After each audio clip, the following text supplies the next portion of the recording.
भगवान का स्वागत किया। भगवान ने कहा अगर मेरा गुरु पुत्र यहाँ पर है उसके सारे कर्म बंधनों को नष्ट कर दो और मुझे लौटा दो। गुरु पुत्र को लेकर के गुरुदेव के समीप आए, गुरु माता को गुरु पुत्र दिया, फिर भगवान मथुरा में आ गए।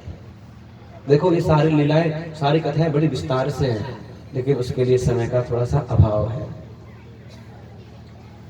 इसके बाद मथुरा में रहने लगे। एक दिन माता देवकी के मन में आया, इतने दिन हो गए मैंने कृष्ण को कभी अपने हाथ से भोजन नहीं कराया, आज भोजन कराऊंगी। सुंदर भोजन बनाया।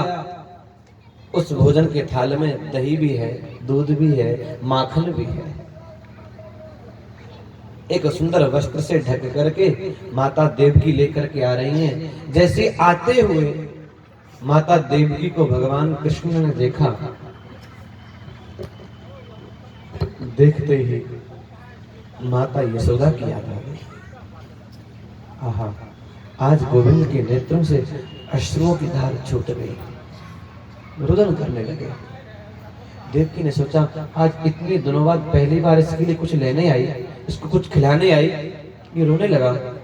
दौड़ी दौड़ी वसुदेव जी के पास गई कि ना जाने आज उसके लिए मैं भोजन लेके गई, वो मुझे देखते ही रोने लगा।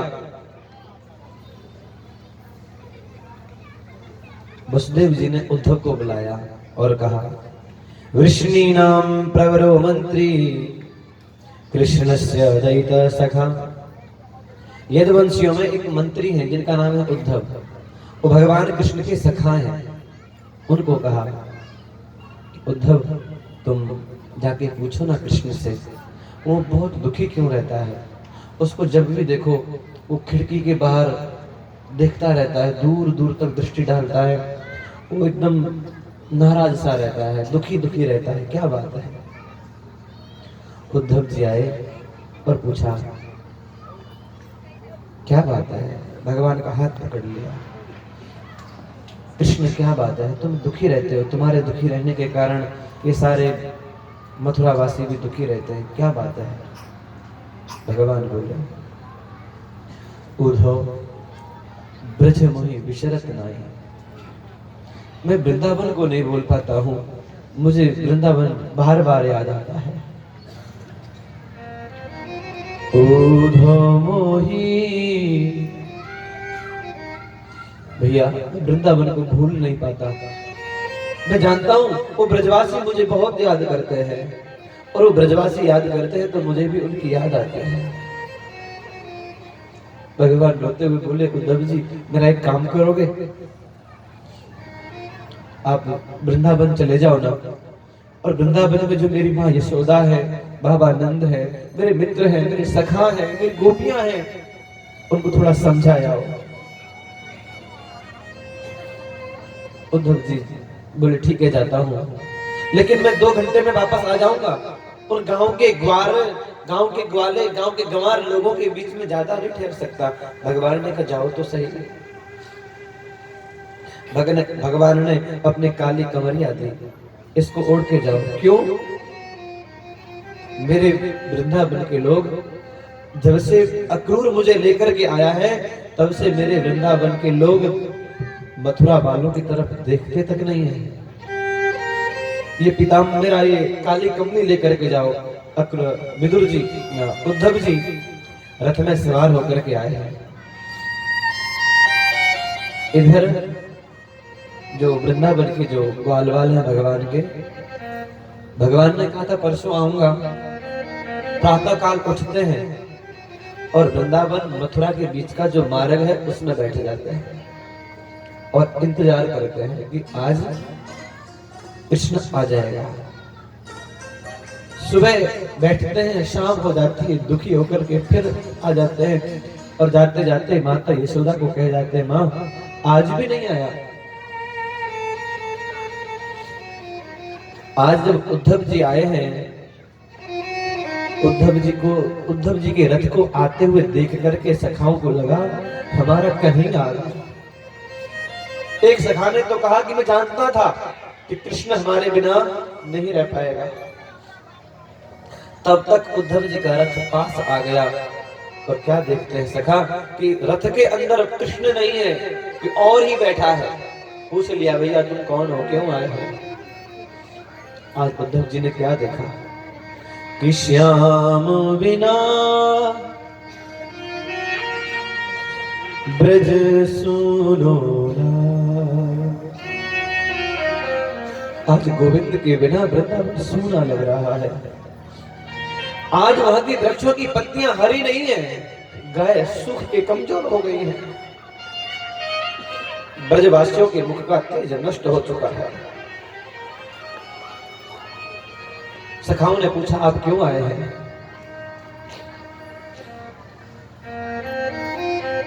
उद्धव जी ने कहा मैं तुम्हें समझाने आया हूं। ग्वाल वालों ने कहा हमें समझाना मत, अगर हमें श्याम के दर्शन करा सकता है तो वो करा दे, समझे तो हम अपने आप जाएंगे। उद्धव जी ने कहा कि मैं माता यशोदा के भवन में जाना चाहता हूँ। सखाओं ने कहा कि ये देखो ये जो पानी आ रहा है ना, इस पानी के सहारे से चले जाओ, घर पहुंच जाओगे, भवन में पहुंच जाओगे। ये पानी कहाँ है, कहां से आया।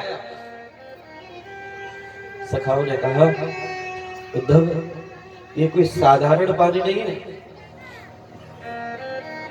गोविंद को याद करते करते माता यशोदा, नंद बाबा, गाय, बछड़े, गोपियां, उनके रोने के कारण एक धार सी बन गई है। और उद्धव ध्यान से जाना, जब से कृष्ण मथुरा गया है तब से मां यशोदा तो पागल सी हो गई है। उसे सब जगह अपना कृष्ण ही कृष्ण दिखाई पड़ता है।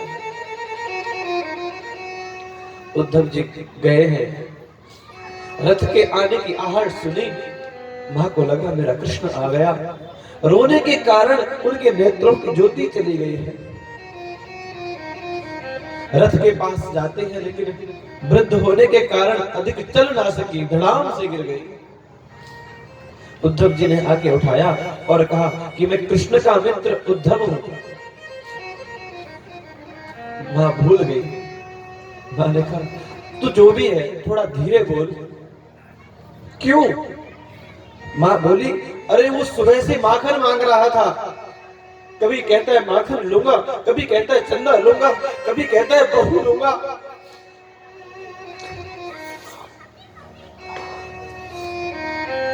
उद्धव मैंने उसको बड़ी मुश्किल से सुलाया है। कहां सुलाया है, पलने में, चल दिखाती हूं। पलने के पास लेके जाते हैं और देखती है पलना सुना है, मूर्छित होकर धड़ाम से गिर जाते हैं।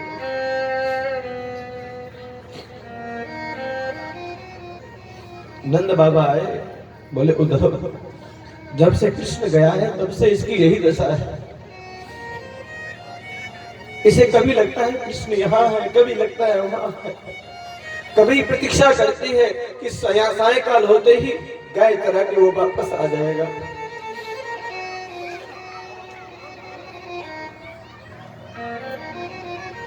उद्धव जी ने सोचा मैं इनको क्या समझाऊंगा, कैसे समझाऊंगा। फिर भी कुछ बातें कही लेकिन एक बात समझ में ना आई।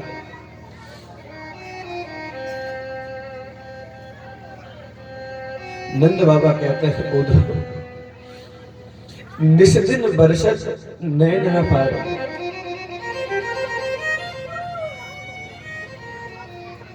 उद्धव जी ने कहा कि मैं गोपियों से मिलना चाहता हूं। नंद बाबा ने कहा कि आप यमुना जी के किनारे चले जाओ। जैसे ही सुना ब्रजवासियों ने कि उद्धव आए हैं, सारे के सारे ब्रजवासी, नंद बाबा, ग्वाल वाल सखे, सब यमुना जी किनारे इकट्ठे हो गए। वहां पे क्या देखा कि बीच में राधा जी बैठी है, चारों तरफ सखियां बैठी हुई है। एक एक सखी अपना सपना सुनाती है। क्या। एक सखी कहती है कि आज मैंने सपने में कृष्ण को देखा। एक कहती है मुझसे माखन मांगा, एक कहती है मेरे वस्त्रों को चुरा के ले गया, एक कहता है मेरी बेड़ी गूंथी। अपना अपना सपना सुनाती है सारी गोपियां। एक सखी ने पूछ लिया कि राधा जी से कि राधे, हम रोज अपना सपना सुनाती हैं, आप कभी अपना सपना क्यों नहीं सुनाते? तो राधा जी रोने लगे कि आप लोग बहुत बड़भागी हो कि कम से कम आपको सपने में तो उनके दर्शन हो जाते हैं। राधा जी को श्राप मिला है 100 वर्ष तक भगवान कृष्ण से दूर रहने का। तो सखी कहते हैं, राधा जी कहते हैं, आप लोग बहुत बड़भागी हैं, कम से कम सपने में तो दर्शन हो जाते हैं। सखियों ने कहा, आपको सपना नहीं आता? राधा जी रोने लगी और कहते, क्या कहूं, जब से कृष्ण हमें छोड़ के गए हैं तो सपने की कौन कहे, हमें तो नींद ही नहीं आती, हमें तो नींद ही नहीं आती। नींद आए तो सपना आए। उद्धव जी आ गए, रोती हुई गोपियों को समझाने लगे, नाना प्रकार से उपदेश करते हैं। गोपियों ने कहा, उद्धव भैया तू हमें उपदेश मत कर, तू हमेशा योग की बात करता है कि हम योग करें, ध्यान करें, तो हमारी बात सुन।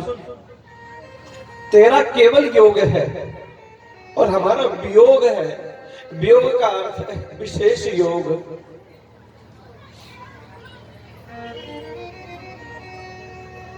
उद्धव अखियां हरि दर्शन की प्यासी, देखो चहत कमल नयन को, निस्दिन रहत उदासी। नेह लगाए त्याग गए तृण सब, डार गए गल फांसी। अखियां हरि दर्शन की प्यासी।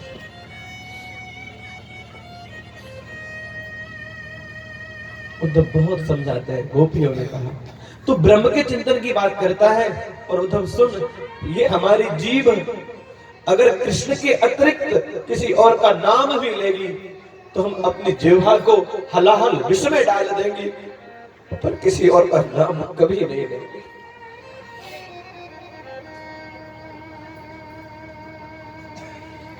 उद्धव क्या कहे, हम ब्रजवासी। सारे गोपियों ने उद्धव जी के सामने हाथ जोड़ लिए और कहा, उद्धव हम ब्रजवासी, हम गरीब ब्रजवासी तुमसे प्रार्थना करते हैं, एक बार, सिर्फ एक बार गोविंद के दर्शन करा दो।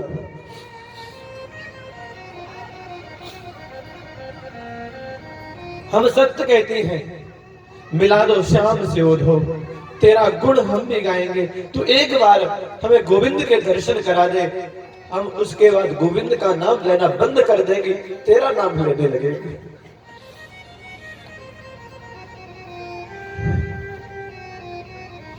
इस प्रकार से गोपियों का और उद्धव जी का संवाद चल रहा था। उसी समय एक भौरा होता है, भौरा आ गया। उस भौरे को देख करके गोपियों ने एक गीत गाया जिसका नाम है भ्रमर गीत। श्रीमद् भागवत में 5 गीत हैं, गोपी गीत, वेणु गीत, युगल गीत, प्रणय गीत और भ्रमर गीत। उस भौरे को देख करके गोपियों ने कहा, एक कपटी कृष्ण के मित्र, तू भी काला है और कृष्ण भी काला है। तेरा स्वभाव और कृष्ण का स्वभाव एक जैसा है। तू भी अलग अलग फूल पे बैठता है, रस लेता है और छोड़ देता है। कृष्ण का भी यही स्वभाव है, एक एक जीव से स्नेह करता है, प्रेम करता है, फिर छोड़ करके चला जाता है। उद्धव, ये कृष्ण अभी से नहीं, अनंत जन्मों से वैसा ही है। बेचारी सूप न खाने क्या बिगाड़ा था, वो तो केवल पति बनाने के लिए आई थी, उसका नाक कान काट दिया। बांदरों के राजा बाली ने क्या बिगाड़ा था, उसको छुपके बाण मारा, मृगेंद्रम कपिंद्र। ऐसे दुखी गोपियां उद्धव से कहती हैं, उद्धव बस एक बार हमें श्याम के दर्शन कराओ, कोई भी करा दे, एक बार हमको श्याम से रूबरू करा दे, दर्शन करा दे, हमारा जीवन धन्य हो जाए। दुखी होकर गोपियां गाने लगी, हे नाथ हे रमानाथ ब्रजनाथार्ति विनाशनम ब्रजनाथार्ति नाशनम। हे प्यारे, हे कृष्ण, हे स्वामी, हे जीवनाधार, हे लक्ष्मीनाथ, अब ये तुम्हारी गोपियां, तो ये ब्रजवासी तुम्हारे दर्शन के बिना एक क्षण भी नहीं रह सकते। इस प्रकार से गोपियां रुदन करने लगी। उद्धव जी से कहा, उद्धव तुम क्या समझते हो, कृष्ण हमारे पास में नहीं है? अरे पगले, वृंदावन से मथुरा कोई दूर नहीं है, हम चाहें तो रोज दर्शन करके आ सकते हैं, लेकिन कृष्ण अगर हमसे दूर रह करके आनंद में है तो हम उसके पास जाकर के उसको दुखी नहीं कर सकते। और वास्तव में उद्धव सही बताएं, कृष्ण कभी हमसे अलग हुआ ही नहीं, क्योंकि कृष्ण ही हमारो धन, कृष्ण ही हमारो तन, कृष्ण ही हमारो मन, सब कुछ है तो सब कृष्ण ही है। बस ये कहा, उधो मधुपुर का वासी। हे उद्धव, तो एक काम कर दे, मारो बिछड़ो श्याम मिलाए, बिरह की काट कठिन फांसी। उद्धव जी 7 महीना तक रहे, गोपियों को समझा करके चले गए। भगवान से कहा अभी चलो वापस। भगवान ने कहा नहीं भैया, तुम 2 घंटे के लिए गए थे, अब 7 महीना तुम रह करके आए हो, अब तुम मेरे साथ में मथुरा में ही रहो। अस्तु, इस प्रसंग को जितना लंबा खींचो, हर एक प्रसंग को जितना लंबा खींचो खिंच जाएगा, क्योंकि भगवान अनंत है, भगवान की कथा भी अनंत है। बोलिए आनंद कंद भगवान की। कंस की 2 बहनें हैं, कंस की 2 पत्नी हैं, जिनका नाम है अस्ति और प्राप्ति। दोनों जरासंध के पास में गई और जाकर के कहा, पिताजी हम अनाथ हो गई, हम विधवा हो गई, क्या हुआ? कृष्ण और बलराम ने हमारे पति को मार दिया। जरासंध 23 अक्षौणी सेना इकट्ठी करके मथुरा के ऊपर आक्रमण करता है। कितनी अक्षौणी? 23 अक्षौणी सेना। मेरे प्रभु ने बलराम जी के साथ मिलकर के 23 अक्षौणी सेना को मार दिया, जरासंध को छोड़ दिया। 1 बार, 2 बार, 3 बार, 10 बार, 15 बार, 16 बार, 17 बार आक्रमण किया। हर बार 23 अक्षौणी सेना। भगवान ने हर बार सेना को मार दिया, जरासंध को छोड़ दिया। अब की बार जरासंध ने क्या किया, ब्राह्मणों को जप करने के लिए बैठा दिया और कहा अगर इस बार मैं हार गया तो 11,000 ब्राह्मण बैठाए थे, बोले सबको मार डालूंगा। अच्छा, ब्राह्मण जप करने लगे तो भक्त वत्सल भगवान ने सोचा ब्राह्मणों की रक्षा करनी चाहिए, इसलिए इस बार प्रभु ने हारने का मन बनाया। इधर से जरासंध आया और उधर से जरासंध की प्रेरणा से काल यमन आया। दोनों ने एक साथ आक्रमण किया। भगवान ने सोचा इस बार तो मुझे मथुरा को बचाना पड़ेगा। मेरे प्रभु ने मन ही मन विश्वकर्मा जी को बुला करके कहा, भैया समुद्र के अंदर एक बहुत विशाल नगरी का निर्माण करो। विश्वकर्मा जी ने बहुत सुंदर एक नक्शा भगवान के सामने पेश किया। भगवान ने कहा बहुत सुंदर है, निर्माण कर दो। समुद्र के अंदर भगवान ने एक नगरी का, विश्वकर्मा जी ने एक सुंदर नगरी का निर्माण किया, नाम नहीं दिया अभी तक। रातों रात सारे मथुरा वासियों को उठा करके सुला दिया।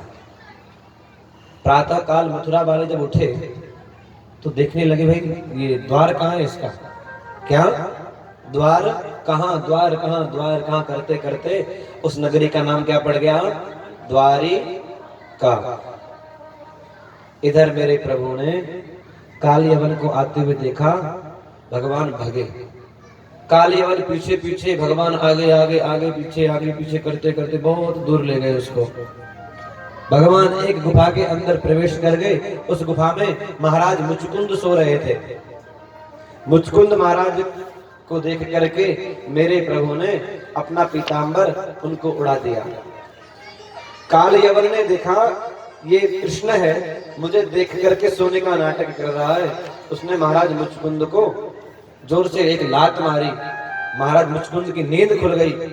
उनके नेत्र खुलते ही जरा काल यवन को देखते ही काल यवन जल करके राख हो गया। भगवान चतुर्भुज रूप धारण करके मुचकुंद जी के सामने प्रकट हो गए। दर्शन दे करके उनको भगवान ने धन्य कर दिया। बोलिए आनंद कंद भगवान की। पुनः मेरे प्रभु जरासंध से लड़ने के लिए आए। इस बार जरासंध को देख करके भी मेरे भगवान भगे हैं। भग करके एक विशाल पर्वत पर चढ़ गए। जरासंध ने देखा हम चढ़ नहीं पाएंगे, उस पर्वत को चारों तरफ से घेर करके आग लगा दी। सोचा जल करके मर जाएंगे, लेकिन मेरे प्रभु तो मायावियों के भी मायावी हैं। उन्होंने बलराम जी का हाथ पकड़ा, जोर से छलांग लगाई और छलांग लगा के सीधे द्वारिका में आ गए। और आकर के मेरे प्रभु क्या बन गए? द्वारिकाधीश। बोलिए द्वारिकाधीश भगवान की। आनंद कंद भगवान की। रणछोड़ भगवान की। जय जय श्री राधे।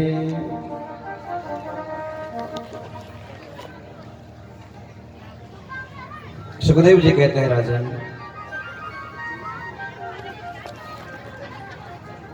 एक महाराज रेवत हैं, आनर्त देश के राजा हैं। इनकी रेवत नाम है, इनकी कन्या का नाम है रेवती। ये राजा ब्रह्मा जी के पास में गए और पूछा मुझे अपनी कन्या का विवाह करना है। धरती पे ये लोग हैं। ब्रह्मा जी ने कहा भैया जिनको तुम धरती पर छोड़ के आए हो ना, उनका अब वंश भी नहीं है। धरती पूरी बदल चुकी है। तुम सतयुग के हो और धरती पे चल रहा है अभी द्वापर। धरती पे जाओ, भगवान कृष्ण के बड़े भाई बलराम जी हैं, उनके साथ में अपनी कन्या का विवाह कर दो। धरती पे आके बलराम जी के साथ में रेवती का विवाह कर दिया। रेवती जी हैं सतयुग की, बलराम जी हैं द्वापर के। तो बलराम जी रेवती के कमर तक आते हैं। कहाँ तक? अब लोग हंसी उड़ाएं बलराम जी की, बोले आहा कितनी सुंदर जोड़ी है, पत्नी यहाँ पे पति यहाँ पे। बलराम जी को गुस्सा आया और एक दिन अपना हल उठाया। हल मुसल है ना बलराम जी के शस्त्र है। उठा करके रेवती के गर्दन के नीचे कोई नस होती है, वहां पे लगा करके दबाया और खींचते खींचते खींचते खींचते अपने कान के बराबर कर लिया। बोलिए बलभद्र भगवान की। सुखदेव जी कहते हैं राजन, राजा सी भीष्म को नाम परीक्षित। भगवान का विवाह रुक्मिणी के साथ में हुआ है। विदर्भ देश के राजा हैं, विदर्भ देश के अधिपति महाराज भीष्म। इनके चार पुत्र हैं, जिनका नाम है रुक्मरथ, रुक्मबाहु, रुक्मकेश और रुक्ममाली। एक छोटी कन्या है जिसका नाम है सती रुक्मिणी। इनका भाई रुक्मी चाहता है कि मेरी बहन का विवाह शिशुपाल के साथ में हो, लेकिन रुक्मिणी जी ने मन ही मन भगवान कृष्ण को अपने पति के रूप में स्वीकार कर लिया। पर बहन का साहस भाई को कहने का नहीं हो पाता। ध्यान से सुनिए, बहन भाई को कुछ कह नहीं सकती है, लेकिन भाभी को तो कह सकती है। तो रुक्मिणी जी ने भाभी जी से कहा कि भाभी मैं द्वारिकाधीश को अपना पति मानती हूँ, लेकिन भाई ने मेरा विवाह शिशुपाल के साथ में तय कर दिया है। अगर मेरा विवाह शिशुपाल के साथ में हुआ तो मैं मर जाऊंगी। भाभी ने कहा देख पगली, अगर तू द्वारिकाधीश को अपना पति मानती है तो द्वारिकाधीश को ये बात मालूम तो होनी चाहिए। तो क्या करूं? बोले किसी ब्राह्मण के द्वारा एक पत्र द्वारिकाधीश को भेज दे। आहा, ये कहा तो माता रुक्मिणी ने एक ब्राह्मण को बुलाया और एक सुंदर पत्र लिखा है। पत्र तो आजकल भी लोग लिखते हैं, आजकल तो फोन से काम चलता है। पहले के समय पत्र लिखते थे तो कई लोग खून से पत्र लिखते थे। ऐसे मैं कई लोगों से मिला हूं जिनके हाथों में 25-30 निशान ब्लेड के। एक मैं बताता हूँ, बीकानेर में बीमार पड़ गया तो हॉस्पिटल में भर्ती हुआ, डेंगू हो गया था हमें। उस समय बहुत लोगों को डेंगू हुआ बीकानेर में। तो जिस कमरे में मैं भर्ती था, रूम में, मेरे रूम के अंदर 6 बीमार थे। कितने? हम एक बेड पे 3 लोग और सबके साथ में 2-2 आदमी। और कुल मिला के एक रूम में 2 बेड होते हैं, 3 इधर 3 इधर, 6 बीमार और 12 संभालने वाले। तो उसमें एक लड़का जो मेरे पास बैठा था, उसने जहर खा लिया था। क्या कर लिया था? जहर। वो भी किस लिए? उससे कोई नाराज हो गया था जिससे वो स्नेह करता था, प्रेम, इसलिए उसने जहर खा लिया था। और आश्चर्य की बात बताऊं मैं आपको, उस जहर खा लिया तो उसकी मशीन लगी हुई है जहर साफ करने वाली। वो पास में बैठा बैठा सेल्फी ले रहा है, फोटो खींच रहा है। उसके पिताजी ने थप्पड़ मारा उसको। फोटो क्यों भेज रहा है? खींच रहा, उसको भेजना है क्या तुझे? वो दिखाने के लिए कि देखो मैं बीमार हो गया हूँ, जहर खा लिया। बोलिए आनंद कंद भगवान की। तो माता रुक्मिणी ने एक पत्र लिखा और ब्राह्मण को दिया कि जाओ ये द्वारिकाधीश को थमा देना।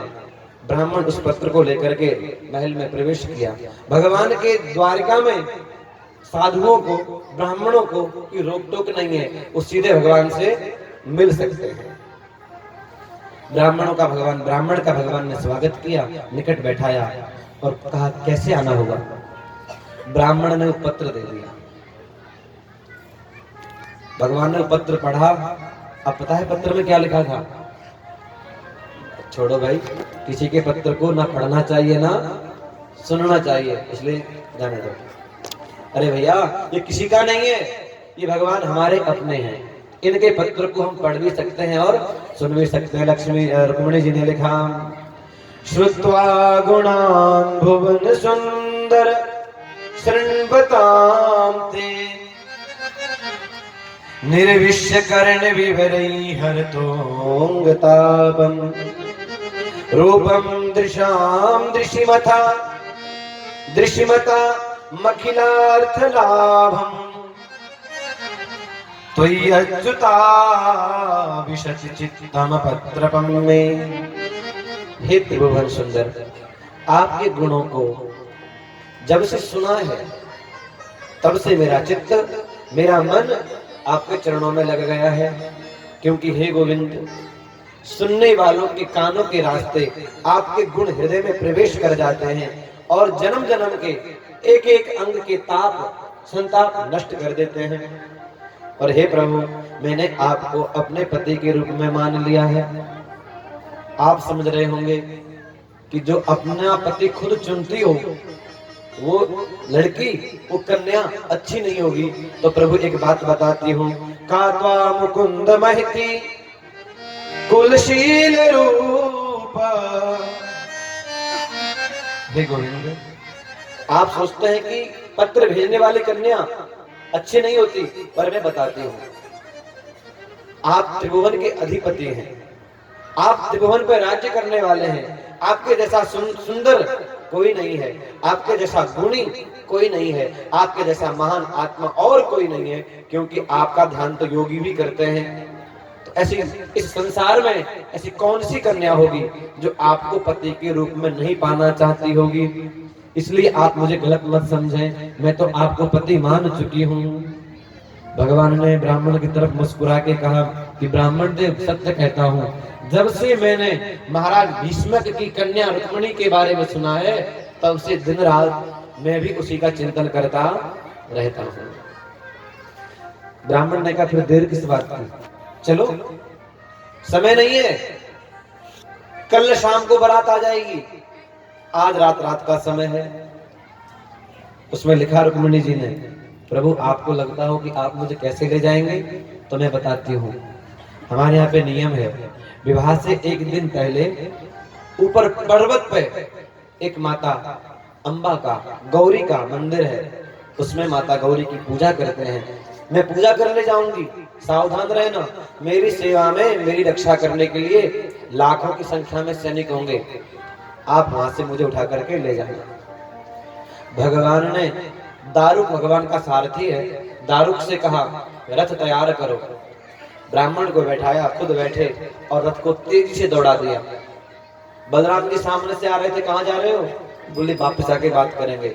बलराम जी अंदर आए, अंदर जाके देखा भगवान वो पर्ची था ना, जो लेटर पत्र, उसको ले जाना या फाड़ना भूल गए। बलराम जी ने पढ़ लिया। बलराम जी बोले ओहो, हमारे छोटे भैया बड़े हो गए, हमको पता ही नहीं है। और महाराज बलराम जी समझ गए कृष्ण अकेला गया है, युद्ध जरूर होगा। तो नारायणी सेना को लेकर के पीछे से बलराम जी पहुंचे हैं। प्रातः काल हो गया। रुक्मिणी जी ने सोचा कि द्वारका देश की तो छोड़ो, अभी तक वो ब्राह्मण ही नहीं आया। रुक्मिणी जी चिंता तुर होकर के रुदन सी करने लगी। इतने में दूर से आते हुए ब्राह्मण को देखा। आप देखना, ब्राह्मण हो कभी बड़ा राजी होगा ना, तो वो थोड़ी सी धोती को ऊपर उठा लेगा, एक